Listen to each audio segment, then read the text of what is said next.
మాడచ్చా చెప్పండి. ఎవరు ఏ ఇన్వెస్టర్ని బెదిరించారు చెప్పండి. హెచ్ఎస్బీసీ ఒప్పందం ప్రకారం వాళ్ళు ముందే చేతామని ఇచ్చి క్లోజ్ చేసుకెళ్తారు. వైజాగ్ మనదే, నేను చూశాను అక్కడ. రెండోది, ఈ రోజు అమరావతిలో ఇండస్ట్రీ పెట్టడానికి గత ప్రభుత్వ ఎలకేషన్స్ ఏ ల్యాండ్లు ఎవరికి ఇచ్చారు? నేను కేంద్ర ప్రభుత్వ సంస్థలో చెప్తున్నా మిత్రమా, ఆర్బీఐకి ఇచ్చారు, డిఫెన్స్ ల్యాండ్ ఇచ్చారు. ఆర్బీఐకి ఈ రోజుకి కూడా మనం ఆంధ్రప్రదేశ్ రాష్ట్రం నోచుకోలేదు. మనమే పాపం చేసాం. కేంద్ర ప్రభుత్వం బీజేపీ వాళ్ళు గెలవడానికి మాత్రం పాచికలా వాడుకుంటాం. తెలుగుదేశంలో రాష్ట్ర ప్రయోజనాలు ఎందుకు గుర్తురారు? ఎందుకు మాట్లాడరు? అమరావతి రాజధాని అన్న దగ్గర కాంట్రడిక్షన్స్ ఎవరికీ లేవు. కాంట్రడిక్షన్స్ క్రియేట్ చేసింది ఎవరంటే చెంబు నీళ్లు మట్టించిన నరేంద్ర మోడీ గారే మొదలెట్టారు ఆ రోజు నుంచి. ఈ రోజు కూడా గెజిట్. మూడోది ఉండండి, లాస్ట్ అండ్ ఫైనల్, ఇవాళ మీరు ఏదైనా చెప్పండి, అమరావతి రాజధాని కాదనే దాని దగ్గర గత డిబేట్లో అమ్మ కీర్తన నువ్వు నేనే జెరాక్స్ మిషన్లు తప్ప ఇంకేం వస్తే అక్కడ ఒకవేళ న్యాయ రాజధాని కింద కర్నూలుకి హైకోర్టు తరలిస్తే అన్న అవసరం 100 సార్లు మాట్లాడాం. అన్ని మర్చిపోయి ఇవాళ అధికారంలోకి రాగానే 3 ముక్కల రాజధాని విషయానికి సంబంధించిన వచ్చిన దగ్గర రిట్ ఆఫ్ మ్యాండమస్ తీర్పు విరమించుకున్న గత ప్రభుత్వం. చిన్న రాష్ట్రంలో మళ్ళీ ఒక ప్రాంతానికి ఇంకొక ప్రాంతానికి మధ్య పిచ్చులు పెట్టడం ఇష్టం లేక మనస్ఫూర్తిగా ఆహ్వానిస్తున్నామని చెప్తా ఉన్నాం. క్యాపిటల్ సిటీ అనేది ఎక్కడైనా పెట్టండి, కానీ పెట్టే చోట కనీసం 30,000 ఎకరాలన్నా ఉన్న చోట పెట్టండి అని చెప్పి మొదటి నుంచి కూడా మేము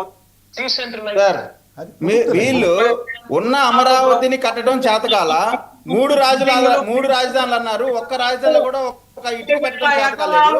5 సంవత్సరాలు చేతకాని దత్తమ్మలాగా కూర్చున్నటువంటి వీళ్ళు అమరావతి శరవేగంగా అభివృద్ధి చెందుతా ఉంటే మళ్ళీ విజయవాడ మధ్య పెట్టనని చెప్పి కాకమ్మ కథలు చెప్తా ఉన్నారు. వీరిని నిజంగా ఆంధ్ర రాష్ట్ర ప్రజలు పిచ్చి కుక్కల్ని ఏ విధంగా అయితే రాళ్లతో కొట్టి చంపుతారో ఆ విధంగా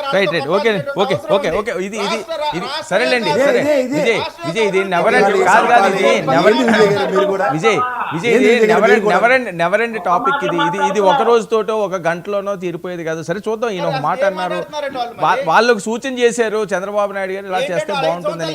దీని పర్యవసరాలు చూద్దాం. ఒకసారి రోజా గారు 2 బయటలు ఉన్నాయి, ప్లే చేయండి. ఎప్పుడో ఒకసారి అలా వచ్చి ఊగిపోవటం కాదు. ఈరోజు నువ్వు షూటింగ్లు చేసుకోవడానికి కానీ నీ కోట్లు ఇచ్చింది ప్రభుత్వ ధనంతో స్పెషల్ ఫ్లైట్లు ఎక్కి ఎంజాయ్ చేయడానికి కాదు, నీకు ఓట్లు వేసింది. కూటమి ప్రభుత్వంలో ఉన్నప్పుడు చంద్రబాబు నాయుడు ప్రభుత్వం తప్పు చేస్తే నిలదీయాలి, సరిదిద్దాలి అండ్ సక్రమంగా ప్రజలకి మంచి చేసే విధంగా నువ్వు నడుచుకోవాలి. కానీ నీ నియోజకవర్గం పిఠాపురంలో అమ్మాయిని రేప్ చేసినా పట్టించుకో, రైతుకి యూరియా దొరక్క ఎండల్లో వాళ్ళు నించొని రోజుల తరబడి ఏడుస్తుంటే పట్టించుకో, ఇదే పిఠాపురంలో నిరుద్యోగులకి ఉద్యోగం ఇవ్వకపోయినా నిరుద్యోగ భృతి ఇవ్వకపోయినా పట్టించుకో. నీ ప్యాకేజ్ కరెక్ట్గా నీకు ఇస్తే చాలు. ఒక హెలికాప్టర్ కొనిచ్చేశాడు, ఇంకా ఎక్కి తిరుక్కుంటూ ఉంటున్నావు. అంతేగాని ఏ రోజైనా రాష్ట్ర ప్రజల గురించి, రైతుల గురించి, మహిళల గురించి ఆలోచిస్తున్నావా? వాటి గురించి ఎప్పుడైనా మాట్లాడుతున్నావా? 17 మెడికల్ కాలేజీలు అమ్మకానికి పెడితే కనీసం బుర్రున్న ఎవరైనా కూడా దానికి మద్దతు తెలుపుతారా? కానీ నువ్వు కూర్చొని తల ఆడిస్తున్నావు అంటే ఈరోజు రాష్ట్ర ప్రజలు నీకు ఓటేసినందుకు సిగ్గుపడుతున్నారన్న విషయాన్ని కూడా తెలుసుకోండి. మళ్ళీ అనిత అంటుంది జగన్మోహన్ రెడ్డి గారు లండన్ ఈ రోజు హైదరాబాద్ ఒకసారి ఏఐజీ హాస్పిటల్కి పోయి ఎవరు మందులు వేసుకుంటున్నారో రాష్ట్రంలో ఉన్న తెలుగు రాష్ట్రాల్లో ఉన్న అందరు ప్రజలకు తెలుసు.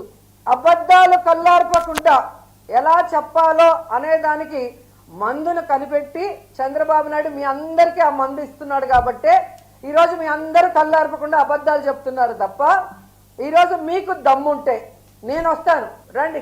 రాజమండ్రి మెడికల్ కాలేజ్కి వస్తారా? విజయనగరం మెడికల్ కాలేజ్కి వస్తారా? నేను ఇన్ఛార్జిగా ఉన్న మచిలీపట్నం మెడికల్ కాలేజ్కి వస్తారా?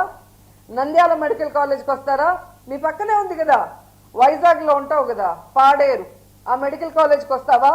మెడికల్ కాలేజీలు అంటే ఎలా ఉంటాయి, ఎలా కట్టాలి, అక్కడ చదువుకుంటున్న మెడికల్ స్టూడెంట్స్ ఎవరెవరు అనేది డీటెయిల్గా మీకు చూపిస్తాను.